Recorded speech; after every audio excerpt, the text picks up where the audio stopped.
Salut les turfis, j'espère que vous allez bien. On se retrouve aujourd'hui pour un nouveau pronostic de Maniac. Avant d'attaquer mon pronostic du jour, petit retour donc sur les quelques soucis qu'il peut y avoir sur YouTube. C'est indépendant de moi, donc j'ai écrit au support pour avoir une solution.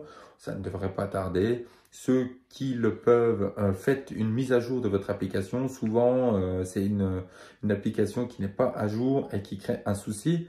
Donc, n'hésitez pas, s'il y a besoin, vous m'envoyez un mail et je vous donnerai les pronostics et tout par mail en attendant que ça marche pour vous correctement sur YouTube. Bon, voilà, c'est qu'un petit souci, ça va se régler assez rapidement, il n'y a pas de souci.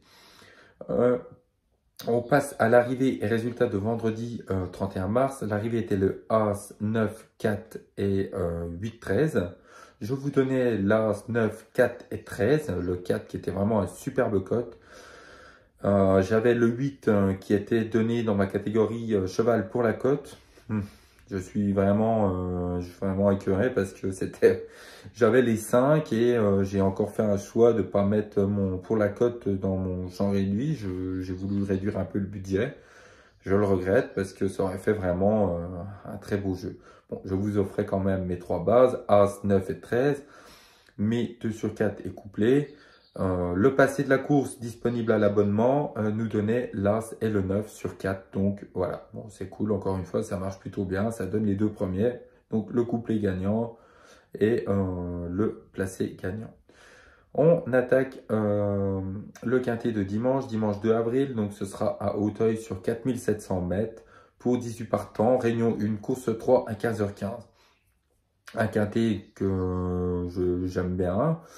Je suis plutôt à l'aise sur la haie, j'aime beaucoup ça, donc on va essayer de tirer les bons numéros. Alors mon pronostic en 8, comme d'habitude, 7, 15 et 3, ce sont mes 3 bases à retenir. Le 5, 12, 8, 9 et As. En cas de non partant, ce sera le 4 à mettre dans votre jeu. Surprise, ce sera le 7, le coup de cœur, le 3, le regret, le 4, et pour la cote, ce sera le 17. Donc, on va voir si aujourd'hui c'est bon. Donc là, c'est Philippe Ron. Donc voilà, c'est quelqu'un que j'aime bien. Donc, je vais jouer. Mes 3 placés, simples placés gagnants. Donc, comme d'habitude, je vous donne en quelques mots pourquoi. Alors, Batam du Bocage a pourvu sa prestation en Luther 3. Qui lui ouvre maintenant des portes sur de bonnes performances, je pense. Sa place pour moi est dans les 3. Donc ce sera ma base sur des simples placés. Ensuite, le 15, Royal Cléty, il est en forme ascendante et très confirmé dans ce genre de course, dans ce type de course. Donc pourquoi pas le garder à mettre. Le 17, ensuite, j'ai fait un petit pari risqué aujourd'hui. Je vais mettre mon pour la cote dans mon simple placé gagnant. Je vais mettre moins. Les premiers, par exemple, je vais mettre 10-10 et le 17, je vais mettre 5.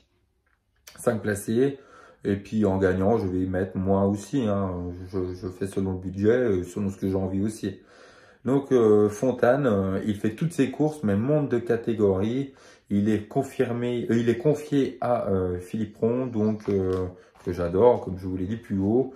Donc pour le placer qui rapporte, pourquoi pas. Alors dans ma catégorie entraîneur et jockey à suivre, l'entraîneur à suivre, il y aura Nicole avec 80% de réussite dans les quintets. Le coiffé, 100% de réussite dans les quintets, mais en 2 courses. Donc, bon, à prendre avec des pincettes quand même. Et Fourché avec 67% de réussite dans les quintets, dans les 2 derniers mois, bien sûr, pour les 2 catégories. Hein. Ensuite, dans les jockeys à surveiller, nous avons Leclerc avec 67% de réussite sur 3 participations. Beaurain avec 67% de réussite avec 3 participations. Et Zuliani avec 60%, donc qui a un score plutôt sympa, avec 5 participations dans les quintets. Voilà, bon, à vous de voir ce que vous en faites. Pour moi, c'est pas trop mal et je m'en sers assez souvent, donc je vous le partage maintenant, je l'incorpore à mon pronostic. Voilà. Multi en 7, on me l'a demandé, donc je repars sur un multi en 7 et un multi en 4 encore. Le 7, 5, 3, As, 8 et 15. En cas de non partant, le 9. Ensuite, multi en 4, il y aura le 7, le 15. Ensuite, à 50% ou à 25 ou à 10, n'importe, hein, vous faites le 4, 3, 8, As, 17 et 5. 2 sur 4 ou couplé, je conseille ça aux débutants. Ne vous amusez pas à chercher le quintet ou le multi. Essayez de rapporter 10-15 euros par jour. Sur un mois, ça fait 450 euros. Voilà. Essayez de jouer les 2 sur 4 et mettez de côté à chaque fois pour reprendre le lendemain. Voilà. C'est comme ça qu'il faut marcher. Ça sert à rien de chercher le pactole. De toute façon, c'est un attrape-couillon, le quintet plus. Il y a peu de chances de l'avoir quand même dans un mois, mais il y a beaucoup plus de chances d'avoir les 2 sur 4 et d'en avoir 2, 3, 4 et qui vont vous rapporter de l'argent un peu plus tous les mois. Voilà, je ne vais pas vous dire de jouer le quintet, non, ça ne sert à rien. 2 sur 4 tout couplé, le 7 de base avec le 15, 3, 5 et 9. Le 15 de base avec le 7, 3, 8, 12. Le 3 de base avec le 7, 15, 5 et 8. Et ensuite, un petit tic 3 pour vraiment essayer de l'avoir, on y arrivera. Hein. Le 7, 5, 15, 12 et 8. Voilà. N'hésitez pas à me dire ce que vous pensez de mes deux nouvelles rubriques, enfin de ma nouvelle rubrique entraîneur jockey. Je vais essayer d'affiner ça et de trouver de meilleures choses encore. Voilà, je vous dis à demain. Abonnez-vous si vous n'y êtes pas encore et n'oubliez pas de mettre un petit pouce et un petit commentaire si vous en avez l'occasion. Voilà, je vous dis à demain. Bye bye.